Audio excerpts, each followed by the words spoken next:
রহমান রহিম আল্লাহ তাআলার নামে। এমনকি আমি যদি তাদের কাছে আমার ফেরেশতাও পাঠিয়ে দেই এবং কবর থেকে মৃত ব্যক্তিরাও যদি উঠে এসে তাদের সাথে কথা বলে, কিংবা আমি যদি দুনিয়ার সমুদয় বস্তুও এনে তাদের উপর জড়ো করে দিই, তবু এরা কখনো ঈমান আনবে না। অবশ্য এদের কারো ব্যাপারে যদি আল্লাহ তাআলা ভিন্ন কিছু চান তা আলাদা কথা। আসলে এদের অধিকাংশ ব্যক্তি মূর্খের আচরণ করে।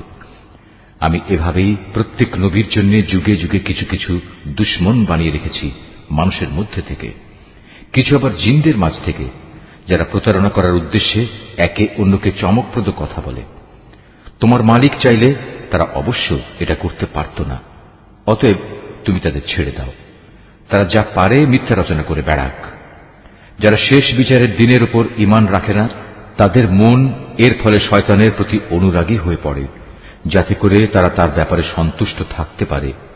সর্বোপরি তারা যেসব কুকর্ম চালিয়ে যেতে চায় তাও এর ফলে নির্বিঘ্নে তারা চালিয়ে যেতে পারে।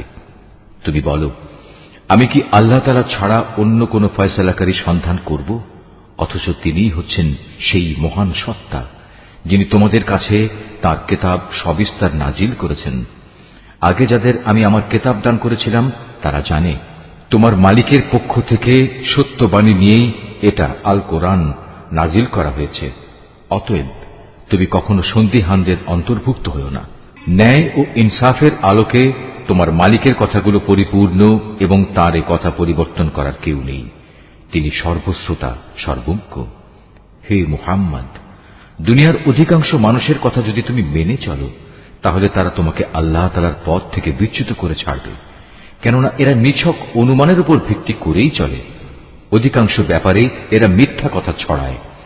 তোমার মালিক নিঃসন্দেহে একথা ভালো করেই জানেন কে তার পথ ছেড়ে বিপদগামী হচ্ছে, আবার কে সঠিক পথের অনুসারী, তাও তিনি সম্মুখ অবগত রয়েছেন। যদি আল্লাহ তাআলার আয়াতের উপর তোমরা বিশ্বাস করো, তাহলে তোমরা শুধু সেসব জন্তুর গোশত খাবে যার উপর জবাই করার সময় আল্লাহ তাআলার নাম নেওয়া হয়েছে। তোমাদের একই হয়েছে, তোমরা সেসব জন্তুর গোশত কেন খাবে না যার উপর জবাইয়ের সময় আল্লাহ তাআলার নাম নেওয়া হয়েছে? বিশেষ করে যখন আল্লাহ তাআলা পরিষ্কার করে বলে দিয়েছেন যে তিনি তোমাদের উপর কোন কোন বস্তু হারাম করেছেন। সে কথা আলাদা যখন তোমাদের একান্ত নিরুপায় অবস্থায় ফেলে দেয়া হয়। অধিকাংশ মানুষ সুষ্ঠু জ্ঞান ছাড়াই নিজেদের খেয়াল খুশি মতো মানুষকে বিপথে চালিত করে। নিঃসন্দেহে তোমার মালিক সীমা লঙ্ঘনকারীদের ভালো করেই জানেন। তোমরা প্রকাশ্য গুনাহ থেকে বেঁচে থাকো, গোপন গুনাহ থেকেও বেঁচে থাকো। নিঃসন্দেহে যারা কোনো গুনাহের কাজ করবে তাদের কৃতকর্মের যথাযথ ফল তাদের প্রদান করা হবে। জবাইয়ের সময় যার উপর আল্লাহ তাআলার নাম নেওয়া হয়নি সে জন্তুর গোশত তোমরা কখনো খাবে না, কেননা তা হচ্ছে জঘন্য গুনাহের কাজ। শয়তানের কাজই হচ্ছে তার সঙ্গী সাথীদের মনে প্ররোচনা দেয়া, যেন তারা তোমাদের সাথে এ নিয়ে ঝগড়া বিবাদে লিপ্ত হয়। যদি তোমরা তাদের কথা মেনে চলো, তাহলে অবশ্যই তোমরা মুশরিক হয়ে পড়বে। যে ব্যক্তি একসময় ছিল মৃত, অতঃপর আমি তাকে জীবিত করলাম, তদুপরি তার জন্য এমন এক আলোকবর্তিকাও আমি বানিয়ে দিলাম যার আলো দিয়ে মানুষের সমাজে সে চলার দিশা পাচ্ছে। সে কি কখনো সে ব্যক্তির মতো হতে পারে যে এমন অন্ধকারে পড়ে আছে যেখান থেকে সে কোনো ক্রমে বেরিয়ে আসতে পারছে না? এভাবেই কাফেরদের কাছে তাদের কর্মকাণ্ড শোভনীয় ও সুখকর বানিয়ে রাখা হয়েছে।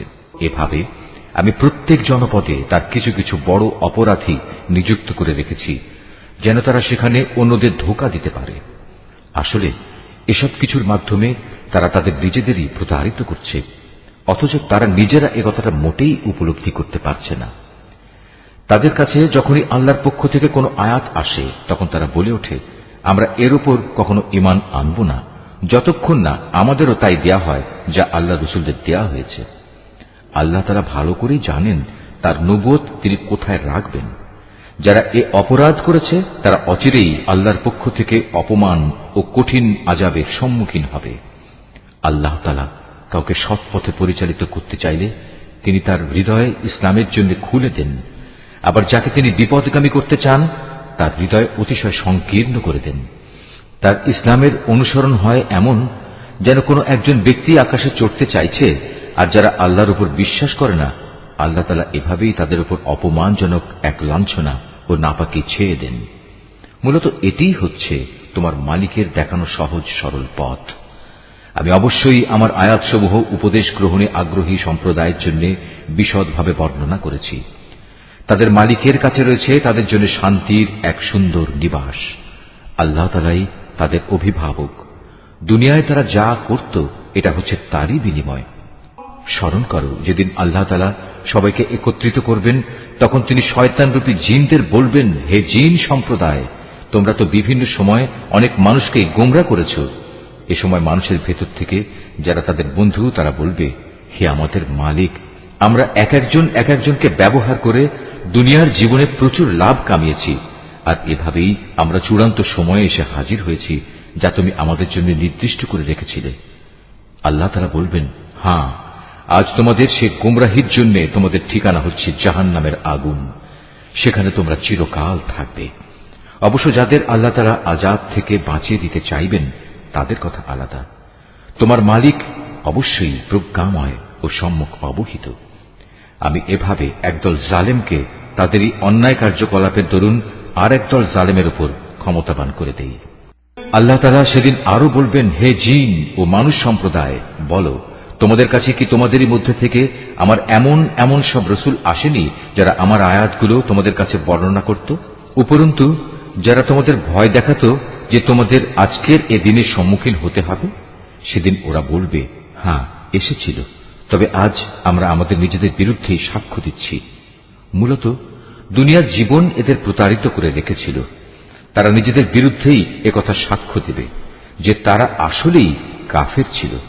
এটা এজন্যে যে তোমার মালিক অন্যায়ভাবে এমন কোন জনপদের মানুষকে ধ্বংস করেন না যার অধিবাসীরা সত্য দিন সম্পর্কে সম্পূর্ণ গাফেল থাকে। তাদের নিজস্ব কর্ম অনুযায়ী প্রতিটি ব্যক্তির জন্যই তার মর্যাদা রয়েছে। তোমার মালিক তাদের কাজকর্ম সম্পর্কে মোটেই উদাসীন নন। তোমার মালিক নিজে কারো মুখাপেক্ষী নন। দয়া ও অনুগ্রহের মালিক তিনি যদি চান তাহলে তোমাদের এই জনপদ থেকে সরিয়ে নিতে পারেন এবং তোমাদের পরে অন্য যাদের তিনি চান এখানে এনে বসিয়েও দিতে পারেন, যেমনি করে তোমাদেরও তিনি অন্য সম্প্রদায়ের বংশধর থেকে উত্থান ঘটিয়েছেন। তোমাদের কাছে যে প্রতিশ্রুতি দেয়া হচ্ছে তা অবশ্যই আসবে, আর তোমরা আল্লাহকে ব্যর্থ করে দেওয়ার ক্ষমতা রাখো না। তাদের তুমি বলে দাও, হে আমার জাতি, তোমরা নিজ নিজ জায়গায় যা যা করার করে যাও, আমিও আমার করণীয় করে যাব। অচিরেই তোমরা জানতে পারবে কার জন্য পরিণামের সুন্দর ঘর নির্দিষ্ট রয়েছে। জালেমরা কখনো সাফল্য লাভ করতে পারে না। স্বয়ং আল্লাহ তাআলা যে শস্য উৎপাদন করেছেন এবং গবাদি পশু সৃষ্টি করেছেন, এ মূর্খ ব্যক্তিরা তারই এক অংশ আল্লাহর জন্য নির্দিষ্ট করে রাখে এবং নিজেদের খেয়াল খুশি মতো একথা বলে। এ অংশ হচ্ছে আল্লাহর জন্য আর এ অংশ হচ্ছে আমাদের দেবতার জন্য। অতঃপর যা তাদের দেবতাদের জন্য রাখা হয় তা কখনো আল্লাহর কাছ পর্যন্ত পৌঁছায় না। যদিও আল্লাহর নামে যে ভাগ রাখা হয় তা শেষতক তাদের দেবতাদের কাছে গিয়েই পৌঁছে। কত নিকৃষ্ট তাদের এই বিচার! এভাবে বহু মুশরিকের ক্ষেত্রেই তাদের দেব দেবীরা তাদের আপন সন্তানদের হত্যা করার জঘন্য কাজও একান্ত শোভনীয় করে রেখেছে। এর উদ্দেশ্য হচ্ছে তাদের ধ্বংস সাধন করা এবং তাদের গোটা জীবন বিধানকেই তাদের কাছে সন্দেহের বিষয়ে পরিণত করে দেয়া। অবশ্য আল্লাহ তাআলা চাইলে তারা কখনো এ কাজ করত না। অতএব তুমি তাদের ছেড়ে দাও, মিথ্যা রচনা নিয়ে তাদের তুমি কিছুদিন ব্যস্ত থাকতে দাও। তারা বলে, এসব গবাদি পশু এবং এ খাদ্যশস্য নিষিদ্ধ তালিকাভুক্ত, আমরা যাকে চাইব সে ছাড়া অন্য কেউ তা খেতে পারবে না। এটা তাদের মন গড়া একটা ধারণা মাত্র। আবার তারা মনে করে কিছু গবাদি পশু আছে যার উপর আরোহণ করা নিষিদ্ধ, আবার কিছু গবাদি পশু আছে যার উপর জবাই করার সময় তারা আল্লাহর নাম স্মরণ করে না। আল্লাহর উপর মিথ্যা রচনা করার উদ্দেশ্যেই তাদের এসব অপচেষ্টা। অচিরেই আল্লাহ তাআলা তাদের এই মিথ্যাচারের জন্য তাদের যথাযথ প্রতিফল দান করবেন। তারা বলে, এসব গবাদি পশুর পেটে যা কিছু আছে তা শুধু আমাদের পুরুষদের জন্য নির্দিষ্ট এবং আমাদের স্ত্রীদের জন্য তা হারাম। তবে যদি এ পশুর পেটে মরা কিছু থাকে তাহলে তাতে তারা নারী পুরুষ উভয়ই সমান অংশীদার। আল্লাহ তাআলা অতি শীঘ্রই তাদের এ ধরনের উদ্ভট কথা বলার প্রতিফল দান করবেন, কেননা তিনি হচ্ছেন প্রবল প্রজ্ঞাময়, তিনি সর্বজ্ঞ। অবশ্য যারা নেহায়েত নির্বুদ্ধিতা ও অজ্ঞতার বশবর্তী হয়ে নিজেদের সন্তানদের হত্যা করল এবং আল্লাহ তাআলা তাদের যে রিজিক দান করেছেন তা নিজেদের উপর হারাম করে নিল, আল্লাহ তাআলা সম্পর্কে নানা ধরনের মিথ্যা কথা রচনা করল, এসব কাজের মাধ্যমে নিঃসন্দেহে এরা সবাই দারুণভাবে ক্ষতিগ্রস্ত হয়ে গেল।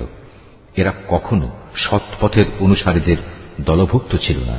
মহান আল্লাহ তাআলা, যিনি নানা প্রকারের উদ্যান বানিয়েছেন, কিছু লতাগুল্ম যা কোনো কাণ্ড ছাড়াই মাচানের উপর তুলে রাখা হয়েছে, আবার কিছু গাছ যা মাচানের উপর তুলে রাখা হয়নি, সেও কাণ্ডের উপর তা এমনিই দাঁড়িয়ে আছে।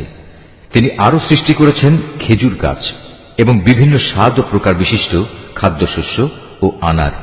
এগুলো স্বাদে গন্ধে একরকমও হতে পারে, আবার তা ভিন্ন ধরনেরও হতে পারে। যখন তা ফলবান হয় তখন তোমরা তার ফল খাও। তোমরা ফসল তোলার দিনে যে বঞ্চিত তার হক আদায় করো, কখনো অপচয় করো না, কেননা আল্লাহ তাআলা অপচয়কারীদের পছন্দ করেন না। গবাদি পশুর মধ্যে কিছু পশু হচ্ছে ভারবাহী ও কিছু হচ্ছে খাবার উপযোগী। আল্লাহ তাআলা যা তোমাদের দান করেছেন তা তোমরা খাও, এবং এ পর্যায়ে কখনো শয়তানের পদাঙ্ক অনুসরণ করো না, কেননা সে হচ্ছে তোমাদের প্রকাশ্য দুশমন। আল্লাহ তাআলা তোমাদের দিয়েছেন এই 8 প্রকারের গৃহপালিত জন্তু। প্রথমত 2 মেষ, দ্বিতীয়ত 2 ছাগল। হে মুহাম্মদ, তুমি তাদের জিজ্ঞেস করো, এর নর 2 কিংবা মাদি 2 কিংবা তাদের পেটে যা কিছু আছে তার কোনটি কি আল্লাহ তাআলা তোমাদের জন্য হারাম করেছেন? তোমরা আমাকে প্রমাণ সহ বলো যদি তোমরা সত্যবাদী হও। তৃতীয়ত 2 উট, চতুর্থত 2 গরু। এর নর 2 কিংবা মাদি 2 কি আল্লাহ তাআলা হারাম করেছেন, অথবা এদের উভয়ের পেটে যা কিছু আছে তাকে তিনি তোমাদের জন্য হারাম করেছেন? আল্লাহ তাআলা যখন এ আদেশ দিয়েছিলেন তখন তোমরা কি সেখানে উপস্থিত ছিলে? অতঃপর তার চাইতে বড় জালেম আর কে হতে পারে, যে মানুষকে গুমরা করার জন্য অজ্ঞতাবশত আল্লাহর নামে মিথ্যা কথা রচনা করে?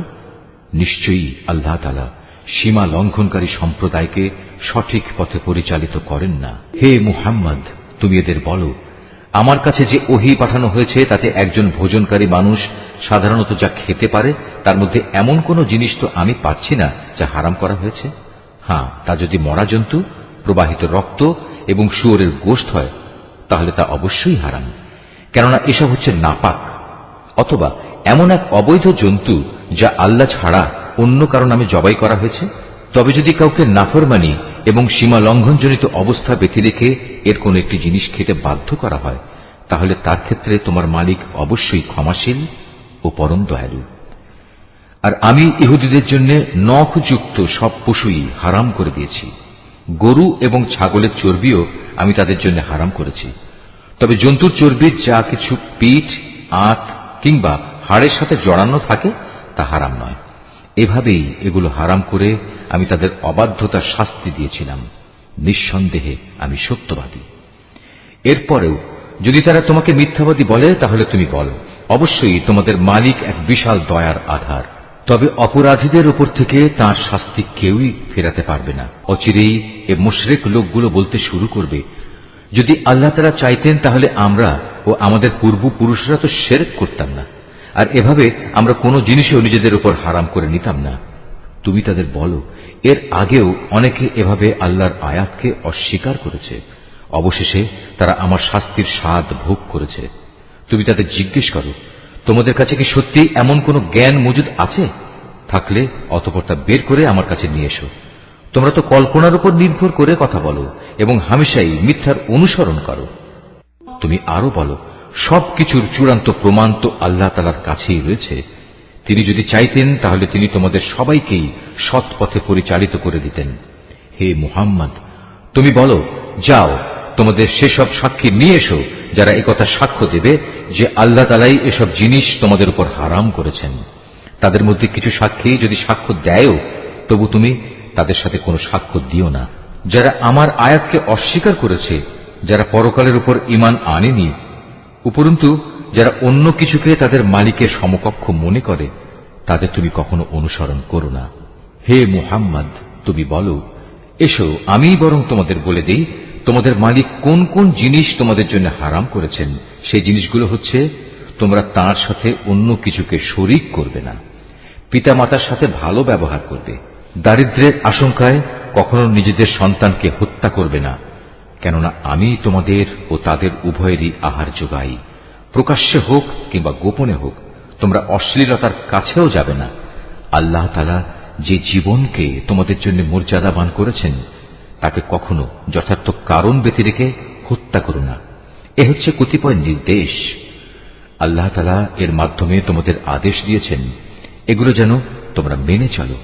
আশা করা যায় তোমরা তাঁর বাণীসমূহ অনুধাবন করতে পারবে। তোমরা কখনো এতিমদের সম্পদের কাছেও যাবে না। তবে উদ্দেশ্য যদি নেক হয় তাহলে সে একটা নির্দিষ্ট বয়স সীমার পৌঁছা পর্যন্ত কোনো পদক্ষেপ নিলে তা ভিন্ন কথা। পরিমাপ ও ওজন করার সময় ন্যায্যভাবেই তা করবে। আমি কখনো কারো ওপর তার সাধ্য সীমার বাইরে কোনো দায়িত্ব চাপাই না। যখনই তোমরা কোনো ব্যাপারে কথা বলবে তখন ইনসাফ প্রতিষ্ঠা করবে, যদি তা তোমাদের একান্ত আপনজনের বিরুদ্ধেও হয়। তোমরা আল্লাহ তাআলাকে দেয়া সব অঙ্গীকার পূরণ করো। এ হচ্ছে আরো কতিপয় আদেশ। এর মাধ্যমে আল্লাহ তাআলা তোমাদের আদেশ দিয়েছেন তোমরা যেন এগুলো মেনে চলো। আশা করা যায় তোমরা উপদেশ গ্রহণ করতে পারবে। এটা হচ্ছে আমার দেখানো সহজ সরল পথ। অতএব একমাত্র এ পথেরই তোমরা অনুসরণ করো। কখনো ভিন্ন পথ অবলম্বন করো না, কেননা ভিন্ন পথ অবলম্বন করলে তা তোমাদের তার পথ থেকে বিচ্ছিন্ন করে দেবে। এ হচ্ছে আরো কয়েকটি নির্দেশ। আল্লাহ তাআলা এর মাধ্যমে তোমাদের আদেশ দিচ্ছেন যেন তোমরা এগুলো মেনে চলো। আশা করা যায় তোমরা আল্লাহ তাআলাকে ভয় করবে।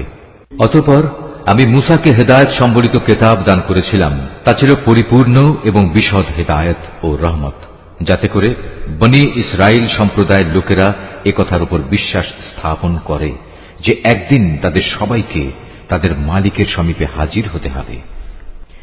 এ কল্যাণময় কিতাবও আমি তোমাদের জন্য নাজিল করেছি। অতএব তোমরা এর অনুসরণ করো এবং কিতাবের শিক্ষানুযায়ী তোমরা আল্লাহ তাআলাকে ভয় করো। হয়তো তোমাদের উপর দয়া ও অনুগ্রহ প্রদর্শন করা হবে। এখন তোমরা আর একথা বলতে পারবে না যে আল্লাহর কিতাব তো আমাদের আগের ইহুদি ও খ্রিস্টান এই দুটো সম্প্রদায়কে দেওয়া হয়েছিল, তাই আমরা সে কিতাবের পাঠ সম্পর্কে অজ্ঞ ছিলাম। অথবা একথা বলারও কোনো অজুহাত পাবে না যে যদি ইহুদি খ্রিস্টানদের মতো আমাদেরও কোনো কিতাব দেয়া হতো তাহলে আমরা তো তাদের চাইতে বেশি সৎপথের অনুসারী হতে পারতাম। আজ তোমাদের কাছে সত্যি তোমাদের মালিকের পক্ষ থেকে সুস্পষ্ট প্রমাণ, হেদায়েত ও রহমত সর্বস্ব কিতাব এসেছে। তোমরা এর অনুসরণ করো। তার চাইতে বড় জালেম আর কে যে আল্লাহর আয়াতসমূহকে অস্বীকার করবে এবং তা থেকে মুখ ফিরিয়ে নেবে? জেনে রেখো, যারাই এভাবে আমার আয়াত থেকে মুখ ফিরিয়ে নেয় অচিরেই আমি তাদের এ জঘন্য আচরণের জন্য এক নিকৃষ্ট ধরনের শাস্তি দেব। তারা কি সেদিনের প্রতীক্ষা করছে যে তাদের কাছে আসমান থেকে আল্লাহ তাআলার ফেরেশতা নাজিল হবে, কিংবা স্বয়ং তোমাদের মালিকই তাদের কাছে এসে তাদের হাতে কিতাব দিয়ে যাবেন, অথবা মালিকের পক্ষ থেকে কোনো নিদর্শনের কোনো অংশ এসে তাদের জান্নাত জাহান্নাম দেখিয়ে দিয়ে যাবে? অথচ যেদিন সত্যি তোমার মালিকের পক্ষ থেকে এমন কোন নিদর্শন আসবে সেদিন তো হবে কিয়ামতের দিন। তখন যে ব্যক্তি এর আগে ঈমান আনেনি কিংবা যে ব্যক্তি তার ঈমান দিয়ে ভালো কিছু অর্জন করেনি তার জন্য এ ঈমান আনাটা কোনোই কাজে আসবে না। হে মুহাম্মদ, তুমি তাদের বলো, ঠিক আছে, তোমরাও প্রতীক্ষা করো, আমিও প্রতীক্ষা করছি। যারা নিজেদের দিনকে টুকরো টুকরো করে নিজেরাই নানা দল উপদলে বিভক্ত হয়ে গেছে তাদের কোনো দায়িত্বই তোমার উপর নেই। তাদের ফয়সালার ব্যাপারটা আল্লাহ তাআলার হাতে। যেদিন তারা তার কাছে ফিরে যাবে তখন তিনি তাদের বিস্তারিত বলবেন তারা কে কি করছিল। তোমাদের মাঝে কেউ যদি একটা সৎ কাজ নিয়ে আল্লাহ তাআলার সামনে আসে তাহলে তার জন্য 10 গুণ বিনিময়ের ব্যবস্থা থাকবে। অপরদিকে যদি কেউ একটা গুনাহের কাজ নিয়ে আল্লাহ তাআলার কাছে আসে তাকে তার একটাই প্রতিফল দেয়া হবে। সেদিন তাদের কারো উপর জুলুম করা হবে না। হে মুহাম্মদ, তুমি তাদের বলো, অবশ্যই আমার মালিক আমাকে সঠিক পথ দেখিয়েছেন, সুপ্রতিষ্ঠিত জীবন বিধান। এটাই হচ্ছে ইব্রাহিমের একনিষ্ঠ পথ। সে কখনো মুশরিকদের দলভুক্ত ছিল না। তুমি একান্ত বিনয়ের সাথে বলো, অবশ্যই আমার নামাজ, আমার ইবাদত, আমার জীবন, আমার মৃত্যু সব কিছুই সৃষ্টিকুলের মালিক আল্লাহ তাআলার জন্য। তার শরীক সমকক্ষ কেউ নেই। আর একথা বলার জন্যই আমাকে আদেশ দেওয়া হয়েছে। আত্মসমর্পণকারী মুসলমানদের মধ্যে আমি হচ্ছে সর্বপ্রথম। তুমি আরো বলো, এরপরেও আমি কি আল্লাহ তাআলা ছাড়া অন্য কোন মালিক সন্ধান করে বেড়াবো? অথচ আমি জানি তিনি সবকিছুর নিরঙ্কুশ মালিক। তার বিধান হচ্ছে প্রতিটি ব্যক্তি তার কৃতকর্মের জন্য এককভাবে নিজেই দায়ী হবে এবং কিয়ামতের দিন কোনো বোঝা বহনকারী ব্যক্তি অন্য কোনো লোকের পাপের বোঝা বহন করবে না। অতঃপর একদিন তোমাদের সবাইকে তোমাদের আসল মালিকের কাছে ফিরে যেতে হবে। সেদিন আল্লাহ তাআলা তোমাদের সেসব কিছুই জানিয়ে দেবেন। দুনিয়ার জীবনে যা নিয়ে তোমরা মতবিরোধ করতে, তিনি সে মহান সত্তা, তিনি তোমাদের এ জমিনে তার প্রতিনিধি বানিয়েছেন এবং এ কারণে তিনি তোমাদের একজনকে অন্যজনের উপর কিছু বেশি মর্যাদা দান করেছেন। এর উদ্দেশ্য হচ্ছে আল্লাহ তাআলা তোমাদের সবাইকে যা কিছু দিয়েছেন তা দিয়েই তিনি তোমাদের কাছ থেকে কৃতজ্ঞতার পরীক্ষা নিতে চান। জেনে রেখো, তোমার মালিক শাস্তি দানের ব্যাপারে অত্যন্ত কঠোর ও তৎপর। আবার তিনি বড়ই ক্ষমাশীল ও পরম দয়াময়। সূরা আল আরাফ। রহমান রহিম আল্লাহ তাআলার নামে। আলিফ লাম মিম সাদ। হে নবী, এ মহাগ্রন্থ তোমার উপর নাজিল করা হয়েছে যেন তুমি এর দ্বারা কাফেরদের ভয় দেখাতে পারো। ঈমানদারদের জন্য এটি হচ্ছে একটি স্মরণিকা। অতএব এ ব্যাপারে তোমার মনে যেন কোনো প্রকারের সংকীর্ণতা না থাকে। হে মানুষ, এ কিতাবে তোমাদের মালিকের কাছ থেকে তোমাদের কাছে যা কিছু পাঠানো হয়েছে তোমরা তা যথাযথ অনুসরণ করো এবং তা বাদ দিয়ে তোমরা অন্য কোনো কর্তৃপক্ষের অনুসরণ করো না। তোমরা খুব কমই উপদেশ মেনে চলো। এমন কত জনপদ আমি ধ্বংস করে দিয়েছি, তাদের উপর আমার আযাব আসত যখন তারা রাতের বেলায় ঘুমিয়ে থাকত, কিংবা আযাব আসত মধ্যদিনে যখন তারা আহারের পর বিশ্রাম করত। আর এভাবে যখন তাদের উপর আমার আযাব নাজিল হতো তখন তাদের মুখে শুধু একটি কথাই থাকত যে অবশ্যই আমরা ছিলাম জালেম। যাদের কাছে নবী পাঠানো হয়েছিল অবশ্যই আমি তাদের জিজ্ঞেস করব। একইভাবে রসুলদেরও আমি প্রশ্ন করব মানুষরা তাদের সাথে কি আচরণ করেছে। অতঃপর আমি আমার নিজস্ব জ্ঞান দ্বারা তাদের প্রত্যেকের কাছে প্রত্যেকের কার্যগুলি খুলে খুলে বর্ণনা করব, কারণ আমি তো সেখানে অনুপস্থিত ছিলাম না। সেদিন পাপ পুণ্যের পরিমাপ ঠিকভাবেই করা হবে। সেদিন যাদের নেকি ওজনের পাল্লায় ভারী হবে তারাই সফল হবে, আর যাদের পাল্লা সেদিন হালকা হবে তারা হচ্ছে এমন সব লোক যারা নিজেরাই নিজেদের ক্ষতি সাধন করেছে, কারণ এরা দুনিয়ার জীবনে আমার আয়াতসমূহ নিয়ে বাড়াবাড়ি করত। আমি তোমাদের এই জমিনের ওপর প্রতিষ্ঠিত করেছি, এজন্য আমি তাতে তোমাদের জন্য সব ধরনের জীবিকার ব্যবস্থাও করে দিয়েছি, কিন্তু তোমরা আমার নিয়ামতের খুব কমই শুকর আদায় করে থাকো। আমি তোমাদের বানিয়েছি, অতঃপর আমি তোমাদের বিভিন্ন আকার অবয়ব দান করেছি। অতএব আমি ফেরেশতাদের বলেছি সম্মানের নিদর্শন হিসেবে তোমরা আদমকে সাজদা করো। তখন আমার আদেশে সবাই আদমকে সাজদা করল, একমাত্র ইবলিস ছাড়া। সে কিছুতেই সাজদাকারীদের মধ্যে শামিল হল না। আল্লাহ তাআলা বললেন, হে ইবলিস, আমি যখন নিজেই তোমাকে সাজদা করার আদেশ দিলাম তখন কোন জিনিস তোমাকে সাজদা করা থেকে বিরত রাখল? ইবলিস বলল, আমি কেন তাকে সাজদা করব? আমি তো তার চেয়ে উত্তম, কারণ তুমি আমাকে বানিয়েছ আগুন থেকে আর তাকে বানিয়েছ মাটি থেকে। আল্লাহ তাআলা বললেন, তুমি এক্ষুনি এখান থেকে নেমে যাও। এখানে বসে অহংকার করবে এটা তোমার পক্ষে কখনো সাজে না। যাও, এখান থেকে বেরিয়ে যাও, কেননা তুমি অপমানিতদেরই একজন। সে বলল, হে আল্লাহ, তুমি আমাকে সেদিন পর্যন্ত শয়তানি করার অবকাশ দাও যেদিন এই আদম সন্তানদের পুনরায় কবর থেকে ওঠানো হবে। আল্লাহ তাআলা বললেন, হ্যাঁ যাও, যাদের অবকাশ দেয়া হয়েছে তুমিও তাদের একজন। সে বলল, যেহেতু তুমি এ আদমের জন্যই আমাকে পথভ্রষ্ট করলে, তাই আমিও এদের গুমরাহ করার জন্য অবশ্যই তোমার প্রদর্শিত প্রতিটি সরল পথের বাঁকে বাঁকে ওত পেতে বসে থাকব। অতঃপর তাদের পথভ্রষ্ট করার জন্য আমি তাদের কাছে অবশ্যই আসব তাদের সামনের দিক থেকে, তাদের পেছন দিক থেকে, তাদের ডান দিক থেকে, তাদের বাঁ দিক থেকে। ফলে তুমি এদের অধিকাংশ লোককেই তোমার নিয়ামতের প্রতি কৃতজ্ঞতা আদায়কারী হিসেবে দেখতে পাবে না। আল্লাহ তাআলা বললেন, বের হয়ে যাও তুমি এখান থেকে অপমানিত ও বিতাড়িত অবস্থায়। আদম সন্তানের যারাই তোমার অনুসরণ করবে তাদের এবং তোমাদের সবাইকে দিয়ে নিশ্চয়ই আমি জাহান্নাম পূর্ণ করে দেব। আল্লাহ তাআলা আদমকে বললেন, তুমি এবং তোমার সঙ্গিনী জান্নাতে বসবাস করতে থাকো এবং এর যেখান থেকে যা কিছু চাও তা তোমরা খেতে পারো, কিন্তু এই গাছটির কাছে যেও না, গেলে তোমরা উভয়ই জালেমদের মধ্যে সামিল হয়ে যাবে। অতঃপর শয়তান তাদের দুজনকেই কুমন্ত্রণা দিল যেন সে তাদের নিজেদের লজ্জাস্থানসমূহ, যা তাদের পরস্পরের কাছ থেকে গোপন করে রাখা হয়েছিল, প্রকাশ করে দিতে পারে। সে তাদের আরো বলল, তোমাদের মালিক তোমাদের এই গাছটির কাছে যাওয়া থেকে তোমাদের যে বারণ করেছেন তার উদ্দেশ্য এছাড়া আর কিছুই নয় যে সেখানে গেলে তোমরা উভয়ই ফেরেশতা হয়ে যাবে, অথবা এর ফলে তোমরা জান্নাতে চিরস্থায়ী হয়ে যাবে।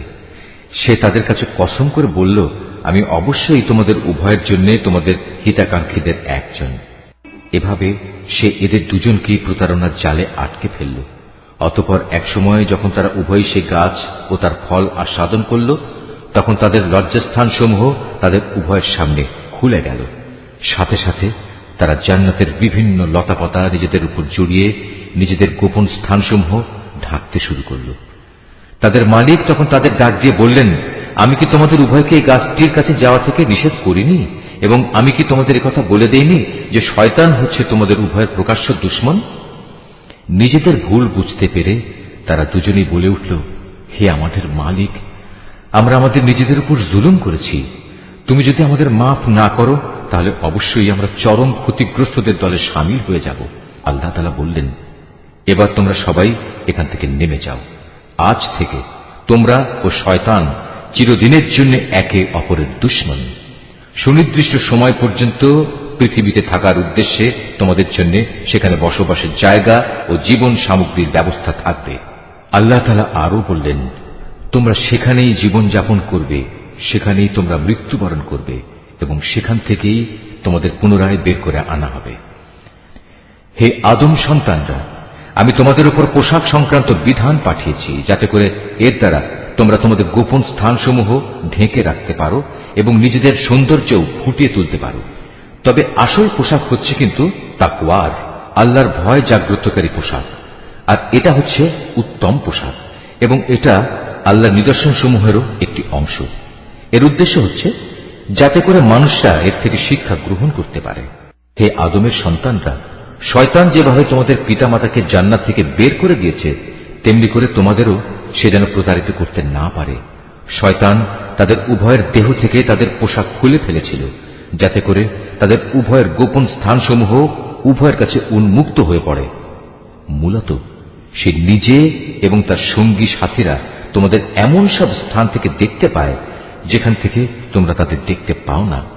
যারা আমাকে বিশ্বাস করে না তাদের জন্য শয়তানকে আমি অভিভাবক বানিয়ে দিয়েছি।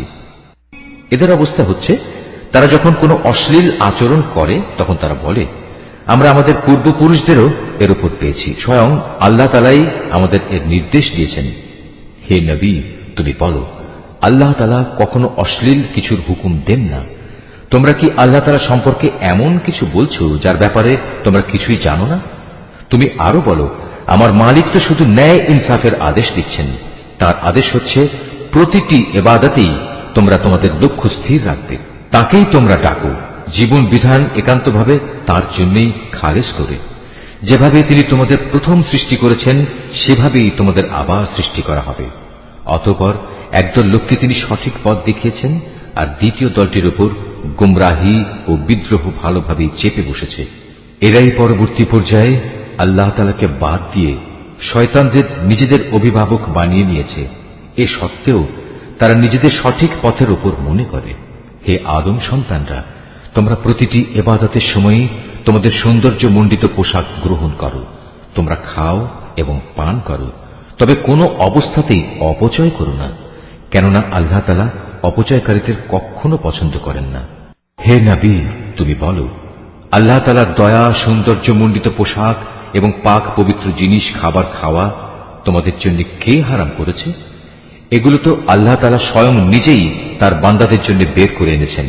তুমি বলো, এগুলো হচ্ছে সাধারণত পার্থিব পাওনা, কিন্তু কিয়ামতের দিন বিশেষভাবে এগুলো ঈমানদারদের জন্য নির্দিষ্ট থাকবে। এভাবেই আমি জ্ঞানী সমাজের জন্য আমার আয়াতসমূহ খুলে খুলে বর্ণনা করি। তুমি এদের বলো, হ্যাঁ, আমার মালিক যা কিছু হারাম করেছেন তা হচ্ছে যাবতীয় প্রকাশ্য ও অপ্রকাশ্য অশ্লীল কাজ এবং গুনাহ ও অন্যায়ভাবে বাড়াবাড়ি করা, তিনি আরো হারাম করেছেন আল্লাহর সাথে অন্য কাউকে শরীক করা, যার ব্যাপারে তিনি কখনো কোনো সনদ নাজিল করেননি, এবং আল্লাহ তাআলা সম্পর্কে তোমাদের এমন সব বাজে কথা বলা যার ব্যাপারে তোমাদের কোনোই জ্ঞান নেই। প্রত্যেক জাতির জন্যই তার উত্থান পতনের একটি সুনির্দিষ্ট মেয়াদ রয়েছে। যখন তাদের সে মেয়াদ আসবে তখন তারা এক দণ্ড বিলম্বও করবে না, তেমনি তারা এক মুহূর্ত এগিয়েও আসবে না। হে আদম সন্তানরা, শুরুতেই আমি তোমাদের বলেছিলাম, যখনই তোমাদের কাছে তোমাদের মধ্যে থেকে এমন কোন রসুল আসবে যারা তোমাদের কাছে আমার আয়াত পড়ে শোনাবে, তখন যারা সে অনুযায়ী আমাকে ভয় করবে এবং নিজেদের সংশোধন করে নেবে তাদের কোনোই ভয় থাকবে না, তারা কখনো দুশ্চিন্তাগ্রস্তও হবে না। আর যারা আমার আয়াতসমূহকে মিথ্যা প্রতিপন্ন করবে এবং বড়াই করে এ সত্য থেকে মুখ ফিরিয়ে নেবে, তারাই হবে জাহান্নামের অধিবাসী, সেখানে তারা চিরদিন অবস্থান করবে। যে ব্যক্তি আল্লাহ তাআলা সম্পর্কে মিথ্যা রচনা করে কিংবা তার আয়াতকে মিথ্যা সাব্যস্ত করে, তার চাইতে বড় জালেম আর কে? এরা হচ্ছে সেসব ব্যক্তি যারা কেতাবে বর্ণিত দুর্ভোগের তাদের নিজেদের অংশ পেতে থাকবে। এমনি ভাবে তাদের মৃত্যুর সময় তাদের কাছে আমার ফেরেশতারা যখন এসে হাজির হবে, তখন ফেরেশতারা বলবে, বলো তারা এখন কোথায় যাদের তোমরা আল্লাহ তাআলার বদলে ডাকতে? তারা বলবে, আজ তারা আমাদের ছেড়ে সরে গেছে। তারা সেদিন সবাই নিজেদের বিরুদ্ধে সাক্ষ্য দেবে, তারা সত্যি কাফির ছিল। আল্লাহ তাআলা বলবেন, তোমাদের আগে যেসব মানুষের দল, জিনের দল গত হয়ে গেছে, তাদের সাথে তোমরাও আজ সবাই জাহান্নামের আগুনে ঢুকে পড়ো। এমনি করে যখন এক একটি জনগোষ্ঠী জাহান্নামে দাখিল হতে থাকবে, তখন তারা তাদের আদর্শগত ভাই বোনদের উপর লানত দিতে থাকবে। এভাবে লানত দিতে দিতে যখন সবাই সেখানে গিয়ে একত্র হবে, তখন তাদের শেষের দলটি পূর্ববর্তী দলের ব্যাপারে বলবে, হে আমাদের মালিক, এরাই হচ্ছে সেসব লোক যারা আমাদের গোমরা করেছিল, তুমি এদের জাহান্নামের শাস্তি দ্বিগুণ করে দাও। আল্লাহ তাআলা বলবেন, আজ তোমাদের প্রত্যেককেই দ্বিগুণ শাস্তি দেওয়া হবে, কিন্তু তোমরা তো অনুধাবনই করতে না। তাদের প্রথম দলটি তাদের শেষের দলটিকে বলবে, হ্যাঁ, আমরা যদি অপরাধী হয়েই থাকি তবে তোমাদেরও আমাদের উপর কোনো শ্রেষ্ঠত্ব ছিল না। এ সময়ই আল্লাহর ঘোষণা আসবে, এখন তোমরা সবাই নিজ নিজ কর্মফলের বিনিময়ে জাহান্নামের আযাবের স্বাদ গ্রহণ করতে থাকো। অবশ্যই যারা আমার আয়াতসমূহকে অস্বীকার করেছে এবং দম্ভ ভরে তা থেকে মুখ ফিরিয়ে নিয়েছে, তাদের জন্য কখনো রহমত ভরা আসমানের দুয়ার খুলে দেয়া হবে না, যতক্ষণ পর্যন্ত একটি সূচের ছিদ্র পথ দিয়ে একটি উট প্রবেশ করতে না পারবে, ততক্ষণ পর্যন্ত এরা জান্নাতে প্রবেশ করতে পারবে না। আমি এভাবেই অপরাধীদের প্রতিফল দিয়ে থাকি। সেদিন তাদের জন্য নিচের বিছানাও হবে জাহান্নামের, আবার জাহান্নামই হবে তাদের উপরের আচ্ছাদন। এভাবেই জালেমদের আমি প্রতিফল দিয়ে থাকি। অপরদিকে যারা আমার উপর ঈমান এনেছে এবং নেক আমল করেছে, আমি তাদের কারো উপর তাদের সাধ্যের বাইরে দায়িত্বভার অর্পণ করি না। এ নেক লোকেরাই হচ্ছে জান্নাতের অধিবাসী, তারা সেখানে চিরদিন থাকবে। তাদের মনের ভেতর পরস্পরের বিরুদ্ধে যে ঘৃণা বিদ্বেষ লুকিয়েছিল তা আমি সেদিন বের করে ফেলে দেব। তাদের জন্য নির্দিষ্ট জান্নাতের পাদদেশ দিয়ে ঝর্ণাধারা প্রবাহিত হবে। এসব দেখে তারা বলবে, সমস্ত প্রশংসা আল্লাহ তাআলার জন্য, যিনি আমাদের এই পুরস্কারের স্থানটি দেখিয়েছেন। আল্লাহ তাআলা আমাদের হেদায়েতের পথ না দেখালে আমরা নিজেরা কিছুতেই হেদায়েত পেতাম না। আমাদের মালিকের রসুলরা এক নির্ভুল বিধান নিয়ে এসেছিল।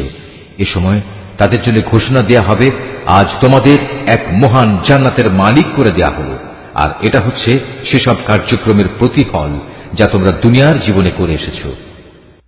আমরা তো আমাদের মালিকের জান্নাত সংক্রান্ত ওয়াদা সত্য পেয়েছি, তোমরা কি তোমাদের মালিকের ওয়াদাসমূহ সঠিক পাওনি? তারা বলবে, হ্যাঁ। অতঃপর একজন ঘোষণাকারী এসে ঘোষণা করবে, জালেমদের উপর আল্লাহ তাআলার লানত হোক। যারা মানুষদের আল্লাহ তাআলার পথ থেকে বিরত রাখতে চাইত এবং শুধু বাঁকা পথ খুঁজে বেড়াত, আর তারা শেষ বিচারের দিনকেও অস্বীকার করত। জান্নাত ও জাহান্নাম উভয়ের মাঝে একটি দেয়াল থাকবে। এই দেয়ালের উঁচু স্থানের উপর থাকবে আরেক দলের কিছু লোক, যারা সেখানে আনিত প্রতিটি ব্যক্তিকে তাদের নিজ নিজ চিহ্ন অনুযায়ী চিনতে পারবে। তারা জান্নাতের অধিবাসীদের ডেকে বলবে, তোমাদের উপর শান্তি বর্ষিত হোক। এরা যদিও তখন পর্যন্ত জান্নাতে প্রবেশ করেনি, কিন্তু প্রতি মুহূর্তে এরা সেখানে প্রবেশ করার আগ্রহ পোষণ করছে। অতঃপর যখন তাদের দৃষ্টি জাহান্নামের অধিবাসীদের আযাবের দিকে ফিরিয়ে দেয়া হবে, তখন তারা বলবে, হে আমাদের মালিক, তুমি আমাদের এ জালিম সম্প্রদায়ের অন্তর্ভুক্ত করো না।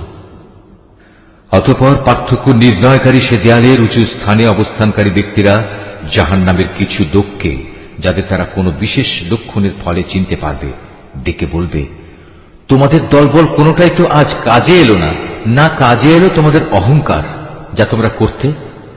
অপরদিকে আজ চেয়ে দেখো মোমেনদের প্রতি, এরা কি সেসব লোক নয় যাদের ব্যাপারে তোমরা কসম করে বলতে, আল্লাহ তাআলা এদের তার রহমতের কোনো অংশই দান করবেন না, অথচ আজ এদেরকেই আল্লাহ তাআলা বলেছেন, তোমরা সবাই জান্নাতে প্রবেশ করো, তোমাদের কোনোই ভয় নেই, না তোমরা দুঃখিত হবে। এবার জাহান্নামের অধিবাসীরা জান্নাতের লোকদের ডেকে বলবে, আমাদের উপর সামান্য কিছু পানি অন্তত ঢেলে দাও, অথবা আল্লাহ তাআলা তোমাদের যে খাবার দান করেছেন তার কিয়দংশ আমাদের দাও। তারা বলবে, আল্লাহ তাআলা আজ এ দুটি জিনিস কাফেরদের জন্য হারাম করেছেন। যারা দিনকে খেল তামাশায় পরিণত করে রেখেছিল এবং পার্থিব জীবন তাদের প্রতারণার জালে আটকে রেখেছিল, তাদের আজ আমি ঠিক সেভাবেই ভুলে যাব যেভাবে তারা আমার সামনাসামনি হওয়ার এই দিনটিকে ভুলে গেছে এবং আমার আয়াতসমূহ অস্বীকার করেছে। আমি তাদের কাছে এমন একটি কিতাব পৌঁছে দিয়েছিলাম যা আমি বিশদ জ্ঞান দ্বারা সমৃদ্ধ করে বর্ণনা করেছি। যারা এর উপর ঈমান আনবে, এ কিতাব হবে তাদের জন্য সুস্পষ্ট হেদায়েত ও রহমত। এরা কি চূড়ান্ত কোন পরিণামের জন্য অপেক্ষা করছে? যেদিন সত্যি সত্যি সে পরিণাম তাদের কাছে আসবে, সেদিন যারা ইতিপূর্বে এ দিনটিকে ভুলে গিয়েছিল তারা বলবে, অবশ্যই আমাদের মালিকের পক্ষ থেকে আমাদের রাসূলরা এদিনের সত্য প্রতিশ্রুতি নিয়েই এসেছিল। আমাদের জন্য আজ কোন সুপারিশকারী কি আছে যারা আমাদের পক্ষে আল্লাহর কাছে কিছু বলবে? অথবা এমন কি হবে যে আমাদের পুনরায় দুনিয়ায় ফিরিয়ে দেয়া হবে, যাতে আমরা সেখানে গিয়ে ভিন্ন ধরনের কিছু করে আসতে পারি যা আমরা আগে কখনো করিনি? মূলত এরাই হচ্ছে সেসব লোক যারা নিজেরা নিজেদের ক্ষতি সাধন করেছে এবং দুনিয়ায় তারা যা কিছু মিথ্যা রচনা করত তাও তাদের কাছ থেকে আজ হারিয়ে গেছে। অবশ্যই তোমাদের মালিক আল্লাহ তাআলা, যিনি 6 দিনে আসমান সমূহ ও জমিন সৃষ্টি করেছেন, অতঃপর তিনি আরশের উপর অধিষ্ঠিত হন। তিনি রাতের আবরণকে দিনের উপর ছেয়ে দেন যেন তা একে অন্যকে দ্রুত গতিতে অনুসরণ করে। তিনি সৃষ্টি করেছেন সূরজ, চাঁদ ও তারাসমূহ। মূলত এর সব কটিকেই আল্লাহ তাআলার বিধানের অধীনে করে রাখা হয়েছে। জেনে রেখো, সৃষ্টি যেহেতু তাঁর, সুতরাং এর উপর ক্ষমতাও চলবে একমাত্র তাঁর। সৃষ্টিকুলের মালিক আল্লাহ তাআলা অত্যন্ত দয়ালু ও বরকতময়। অতএব তোমরা একান্ত বিনয়ের সাথে ও চুপিসারে শুধু তোমাদের মালিক আল্লাহ তাআলাকেই ডাকো। অবশ্যই তিনি তাঁর রাজত্বে যারা বাড়াবাড়ি করে তাদের পছন্দ করেন না। আল্লাহর জমিনে একবার তাঁর শান্তি স্থাপনের পর তাতে তোমরা বিপর্যয় সৃষ্টি করো না। তোমরা ভয় ও আশা নিয়ে একমাত্র আল্লাহ তাআলাকেই ডাকো। অবশ্যই আল্লাহর রহমত নেক লোকদের অতি নিকটে রয়েছে। তিনি মহান আল্লাহ, যিনি বাতাসকে বৃষ্টি ও রহমতের আগাম সুসংবাদবাহী হিসেবে জনপদের দিকে পাঠান। শেষ পর্যন্ত যখন সে বাতাস পানির ভারী মেঘমালা বহন করে চলতে থাকে, তখন আমি তাকে একটি মৃত জনপদের দিকে পাঠিয়ে দিই। অতঃপর সে মেঘ থেকেই আমি পানি বৃষ্টি বর্ষণ করি। অতঃপর তা দিয়ে জমিন থেকে আমি সব ধরনের ফলমূল বের করে আনি। এভাবে আমি মৃতকেও জীবন থেকে বের করে আনব। সম্ভবত এ থেকে তোমরা কিছু শিক্ষা গ্রহণ করতে পারবে। উৎকৃষ্ট জমিন, তা থেকে তার মালিকের আদেশে উৎকৃষ্ট ফসল উৎপন্ন হয়। আর যে জমিন বিনষ্ট হয়ে গেছে তা কঠোর পরিশ্রম ব্যতীত কিছুই উৎপন্ন করে না। এভাবেই আমি আমার নিদর্শনসমূহ স্পষ্ট করে বর্ণনা করি এমন এক জাতির জন্য যারা আমার নিয়ামতের কৃতজ্ঞতা জ্ঞাপন করে।